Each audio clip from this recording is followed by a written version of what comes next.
De Saint Jean de la Croix, la montée du mont Carmel, livre 1, chapitre 7.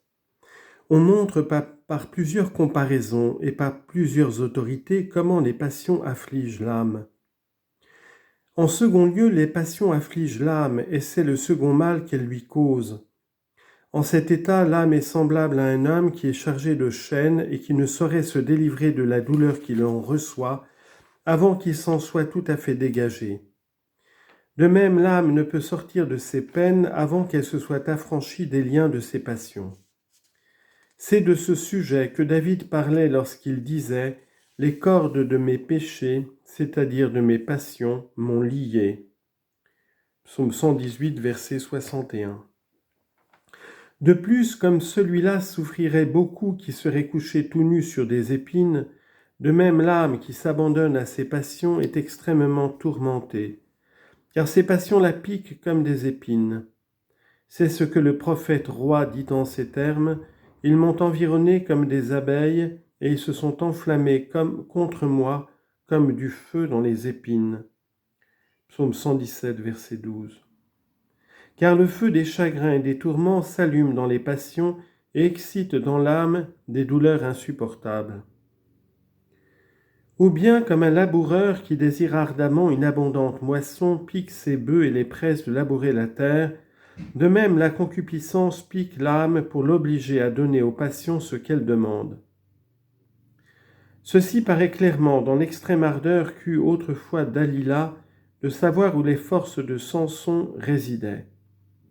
Elle le fatigua jusqu'à mourir par ses poursuites continuelles, tellement qu'il perdit cœur et succomba misérablement. L'âme tombe dans le même malheur à force d'être pressée par les passions. Juge chapitre 16, verset 16. Il est facile de conclure de là que plus la passion se porte violemment à son objet, plus elle tourmente l'âme, et que plus l'âme accorde à la passion, plus elle sent de peine, de sorte que ces tourments croissent à proportion que les dérèglements de la passion se multiplient. Ainsi on voit dans l'âme dès cette vie la vérité de ces paroles de l'Apocalypse, proportionner son tourment et sa douleur à la grandeur de son orgueil et de ses délices. Apocalypse chapitre 18 verset 7. Et comme celui-là est ordinairement maltraité qui tombe entre les mains de ses ennemis, de même l'âme qui se laisse vaincre par ses passions est fort affligée. Nous en avons une figure bien naturelle dans le malheur de Samson. Il avait au commencement des forces extraordinaires et il exerçait avec une pleine autorité l'office de juge sur les Israélites. Mais aussitôt que ses ennemis l'eurent réduit en leur pouvoir, ils le privèrent de ses forces, ils lui crevèrent les yeux, ils l'attachèrent à une meule de moulin pour moudre du blé, ils le tourmentèrent enfin de toutes les manières qu'ils voulurent. Le sort d'une âme que les passions ont vaincue n'est pas moins déplorable. Elle la dépouille de ses forces, elle l'aveugle, elle l'attache à la concupiscence comme à un moulin, elle l'afflige enfin selon la diversité et la violence de leurs emportements. Dieu a cependant compassion de ces misérables esclaves de leurs passions, et pour les retirer de cette captivité, il les invite à venir à lui comme à la source des véritables biens et des solides plaisirs de l'âme, et il leur dit ces paroles d'Isaïe, « Vous qui avez soif, venez puiser de l'eau, et vous qui n'avez pas d'argent, hâtez-vous, achetez et mangez. Venez acheter du vin et du lait, quoique vous n'ayez ni argent ni de quoi donner en échange. Pourquoi employez-vous votre argent et le fruit de votre travail à acheter des choses qui ne servent ni à vous donner du pain, ni à vous rassasier ?